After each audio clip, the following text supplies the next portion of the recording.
कांग्रेस में आखिर क्यों उथल पुथल है, क्यों मचा है बवाल? क्योंकि प्रशांत आए हैं, इसलिए इसी पर बातचीत करने के लिए मेरे साथ कांग्रेस के नेता राशिद अल्वी साहब हमारे साथ मौजूद हैं। राशिद साहब नमस्कार। नमस्कार। राशिद साहब, प्रशांत किशोर कांग्रेस में जान फूंकने के लिए आए हैं।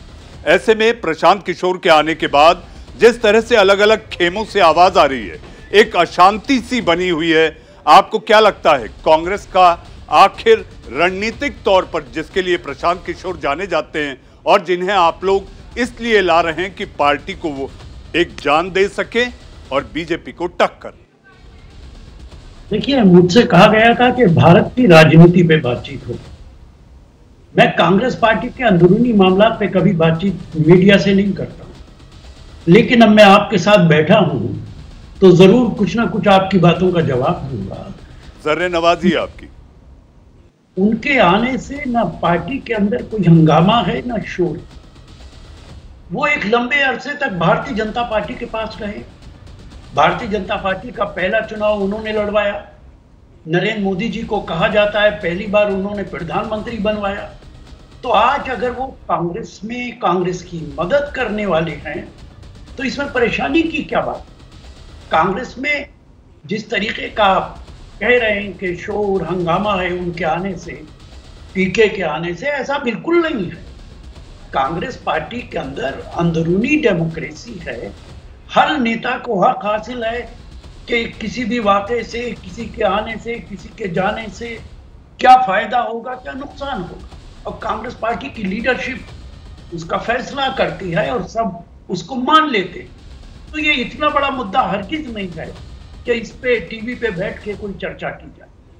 जी राशिद साहब, लेकिन जहां तक बात की जा रही है, एक बड़ा रणनीतिकार स्ट्रैटेजिस्ट जब आता है तो ये उम्मीद की जाती है कि वाकई वो कोई ना कोई ऐसा रोड मैप दे, कोई ना कोई ऐसा प्लान दे जिसके जरिए आज की मौजूदा सबसे ताकतवर पार्टी बीजेपी जो सत्ता में है, उनको आखिर आने वाले प्रदेशों के चुनाव और इसके साथ साथ 2024 की तैयारी के तहत भी देखा जा सकता है। राशिद साहब देखिए, मेरी अपनी राय है, बिल्कुल आप ठीक कह रहे हैं। भारतीय जनता पार्टी सत्ता में है, उससे लड़ाई लड़ने के लिए अकेले पीके काफी नहीं है, सारे विपक्ष को इकट्ठा होना पड़ेगा।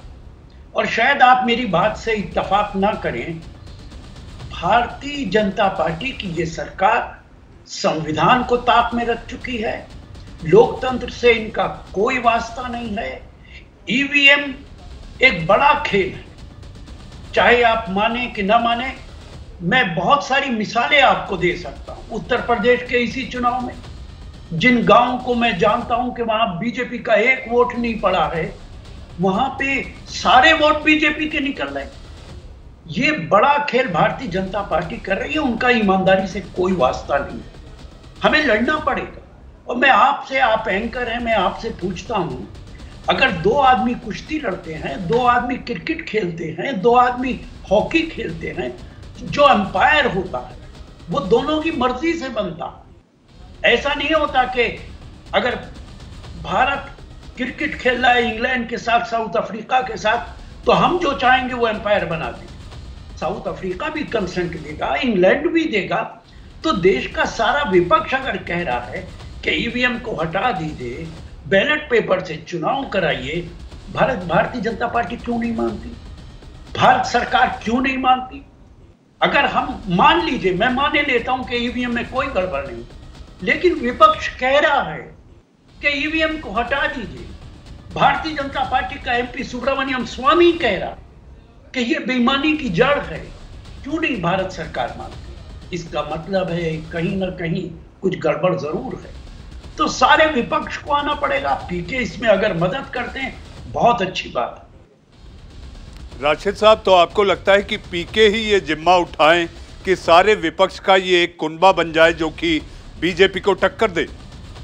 देखिए, पीके को मैं ये नहीं मानता कि वो सबको इकट्ठा कर सकते हैं। वो तो पॉलिटिकल लोगों को ही करना पड़ेगा।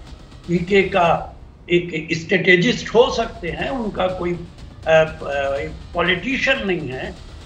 चाहे ममता बनर्जी हो, शरद पवार जी हो, यूपी की पार्टीज हो, अखिलेश यादव हो, बिहार की पार्टी हो, डीएमके हो, सबको इकट्ठा करके हमें बीजेपी के खिलाफ लड़ाई लड़नी पड़ेगी अगर हमें उन्हें बाहर का रास्ता दिखाना है। आज देखिए देश के क्या हालात, क्या आप इसे जस्टिफाई कर सकते हैं?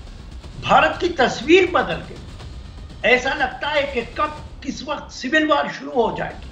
आप देख रहे हैं रामनवमी के मौके पे क्या हुआ है पूरे भारत के अंदर, दिल्ली के अंदर क्या हुआ है।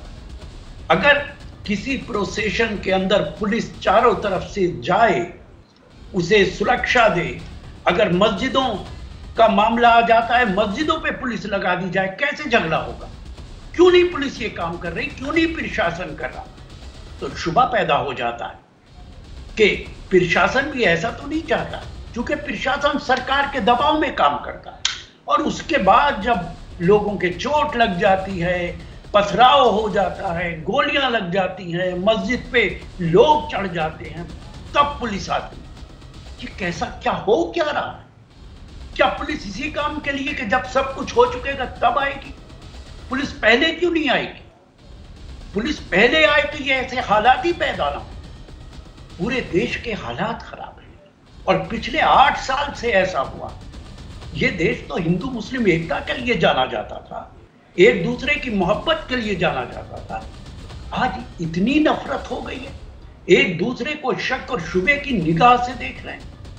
बहुत सारे सेकुलर लोगों पे शुबा होता है, उनकी सोच बदल रही है।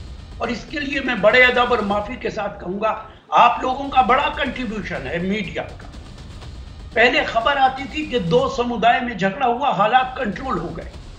आज जहांगीरपुरी 2 दिन और 3 दिन का मुद्दा बना हुआ है चैनल के ऊपर। आरटीपी के लिए उस खबर को चलाया जा रहा है।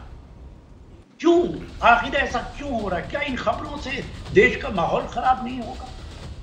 निश्चित तौर से देश का माहौल खराब होगा। और मैं ये भी मानता हूं, जो लोग, चाहे वो राजनीतिज्ञ हैं, चाहे मीडिया के लोग हैं, चाहे दूसरे लोग हैं, अगर वो नफरत की आंधी पैदा करते हैं, वो कभी देशभक्त नहीं हो सकते। जी राशिद साहब, जी राशिद साहब, चेहरे पर गर्द मलाल है, जो दिल का हाल है वही दिल्ली का हाल है।